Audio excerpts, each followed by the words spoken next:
અને હવે વાત કરવી છે અમૃતકાળમાં આત્મનિર્ભર બનતા ભારતની। ડીઆરડીઓએ ફરી એક વખત પોતાનો દમ દેખાડ્યો છે। ફરી એક વખત ડીઆરડીઓએ ભારતનો પાવર પણ બતાવ્યો છે।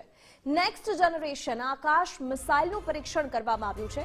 ઓડિશાના ચાંદીપુરમાં આ મિસાઇલનું પરીક્ષણ કરવામાં આવ્યું છે। આ મિસાઇલ જે હવામાં જ દુશ્મનોનો ખાત્મો બોલાવવા માટે સજ્જ છે, તૈયાર છે। અપગ્રેડેડ વર્ઝનની ગતિ 3087 કિલોમીટર પ્રતિ કલાકની છે, એટલે અંદાજો લગાવી શકાય કે માત્ર 1 સેકન્ડની અંદર જ તે 1 કિલોમીટર સુધીનું અંતર કાપવા માટે સક્ષમ છે, તેનાથી વધારે કાપવા માટે પણ સક્ષમ છે। Electronically scanned array multi function રડારથી તે સજ્જ કરવામાં આવી છે। એક સાથે જ દુશ્મનની અનેક મિસાઇલને તે સ્કેન પણ કરી શકે છે અને 20 કિલોમીટરની ઊંચાઈ સુધી તે 60 કિલોગ્રામ વજન લઈ જવા માટે પણ સક્ષમ છે અને મોબાઈલ લોન્ચ સિસ્ટમથી તેને ફાયર પણ કરી શકાય। તે જ પ્રકારે આ મિસાઇલને બનાવવામાં આવી છે। એટલું જ નહીં, તેની વિશેષતાઓ વિશે પણ વાત કરીએ। કઈ રીતે આ જે મિસાઇલ છે તે કામ કરે છે તેના વિશે વાત કરીએ તો નેક્સ્ટ જનરેશન આકાશ મિસાઇલનું આજે સફળતાપૂર્વક પરીક્ષણ કરવામાં આવ્યું છે અને એટલા જ માટે તેને આકાશ NG નામ આપવામાં આવ્યું છે।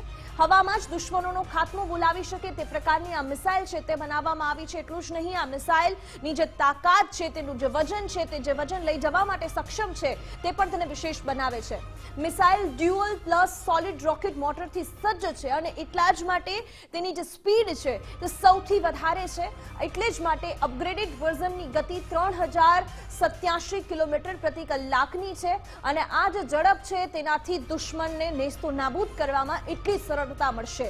Electronically scanned air multi function રડારથી આ જે મિસાઇલ છે તે સજ્જ કરવામાં આવી છે આકાશ NG ને। એટલું જ નહીં, એક સાથે દુશ્મનની અનેક મિસાઇલને તે સ્કેન કરી શકે છે અને એ પ્રકારે સ્કેન કર્યા બાદ તેના ઉપર અટેક પણ કરી શકાય તે પ્રકારની વ્યવસ્થા પણ ઊભી કરે છે। આ સાથે જ મિસાઇલનું વજન 720 કિલોગ્રામ છે અને તેની લંબાઈ 19 ફૂટ છે તે જાણકારી પણ સામે આવી છે અને જે વજનની આપણે વાત કરી રહ્યા છીએ, એ વજન સાથે તે કેટલું વજન લઈ જવા માટે સક્ષમ છે તેના પણ આંકડાઓ સામે આવ્યા છે।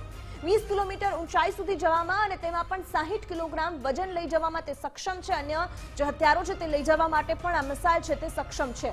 મોબાઈલ લોન્ચ સિસ્ટમથી આ ફાયર કરી શકાય છે આ સિસ્ટમને અને આ જે સિસ્ટમ બનાવવામાં આવી છે ડીઆરડીઓ દ્વારા, તે ભારતને વધુને વધુ આત્મનિર્ભર બનાવે છે અને જ્યારે આ ભારતને નિર્ભર બનાવે છે ત્યારે આ જ પ્રકારે ડીઆરડીઓ આ સાથે અનેક મિસાઇલો લોન્ચ કરતી રહેશે, અનેક મિસાઇલો બનાવતી રહેશે અને આ જ રીતે ભારતને આત્મનિર્ભર સંરક્ષણ ક્ષેત્રે પણ બનાવતી રહેશે। આ સાથે જ મુદ્દાની વાતમાં હાલ બસ આટલું। નમસ્કાર।